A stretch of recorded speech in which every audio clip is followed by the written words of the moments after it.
Wayward Pines, Season 1, Episode 7. Okay, one of the questions they answered was, will Teresa find out? And the answer was yes. And of course, I expected that to happen. I think that was obvious. But the funny thing is that she doesn't believe it because Ethan told her this crazy story. And I mean, I didn't see that coming. So now she thinks Ethan's like nuts or, he's been brainwashed or whatever. Uh, Pam, interesting, she doesn't seem obviously as evil or, as crazy as she used to. And now she's working with Ethan, which is very interesting. There's still some tension there. And I think that the next time a violent solution is brought up, they're going to clash because Ethan doesn't want to, kill people to eliminate them. He wants to try to keep everyone safe. And I think she'd be willing to do whatever because she thinks that the fate of the human race, depends on it. When Ben is walking to school with his mother, now Ben actually, he seems like he's ready to live here. He likes it here. He says we shouldn't be talking about the past. So Ben actually, even though I thought last episode he looked like he was losing it, now he actually seems like he's adjusting and he's gonna be okay. The teacher at the school, I thought it was interesting, that she doesn't let Teresa, even in the door. Like she's like, you don't come in for nothing. You don't come in for no parent teacher. No, you don't have to be here. We take care of that. No problem. So obviously the school's a mystery to the parents. Plot 33, I've switched back about that again to my original feelings, which were that it's like tunnels, it's some way to get to the headquarters that runs the town. Because the last episode I thought maybe it was a graveyard for the Group A people. But I think that the tunnel, it's metal, so obviously there's something down there. So it's either tunnels or something else maybe, like maybe a vehicle or a weapon or something. Who knows? But I think it's tunnels to get to the headquarters, possibly something else. Now we finally see Ethan as sheriff. And he does a good job. And, using his Secret Service experience and knowledge. And, he can find people. He knows how to handle, how to arrest people. He's a good sheriff.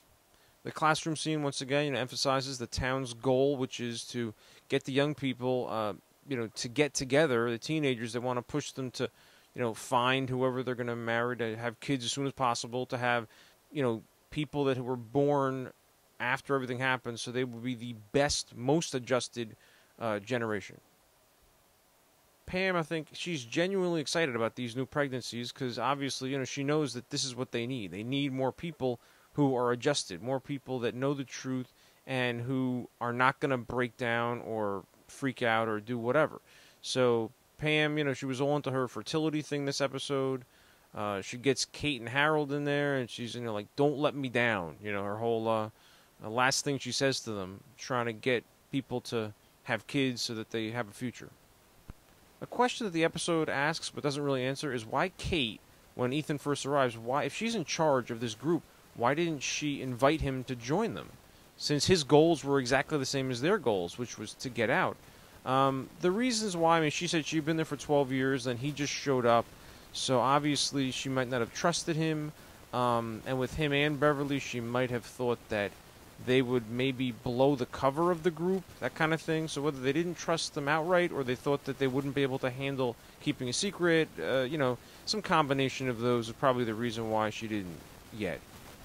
Maybe she would have if Ethan hadn't become the sheriff so quick. Maybe then she would have eventually invited him in. I love that Ethan has no problem telling people that he knows, and almost telling Harold, that, of course, the world outside, what year it is and what's happened to the earth, what's happened to the world. Because obviously he knows, his wife and Kate are people that he knows and he trusts them and he wants to tell them. You want to tell people that you know the truth, or you want to. So, and he trusts them to be able to handle it, to not do something drastic. Very interesting development is Kate and Teresa getting together, and they have common ground, and they both think Ethan's been brainwashed. And now they actually are getting along better because they think they have a common goal, and that they know the truth, and that Ethan is been gotten to by the people that run the town. Kate's called a hassler. First, it seemed like it might have been a signal that everything here is fake that's going on, and that that it's really just a government experiment. But that's not the case, I don't think, because, obviously the town, they have recordings from Hassler, like from 2014, so they could just use them, because any phone she found, if it was 2,000 years later, obviously there's no real phone anymore for her to get a line out. So they were in charge of that. They get all the outgoing phone calls. Doesn't matter what number you call. And key question is, Kate says this is just the beginning. Now, does that mean that a lot of people in the town are part of this group? Who knows? We don't really know. I don't know. I mean, are there hundreds of people that are part of this group maybe? We don't know. There could be people hiding a secret. So that's a good question. So I'll make another video after the 8th episode.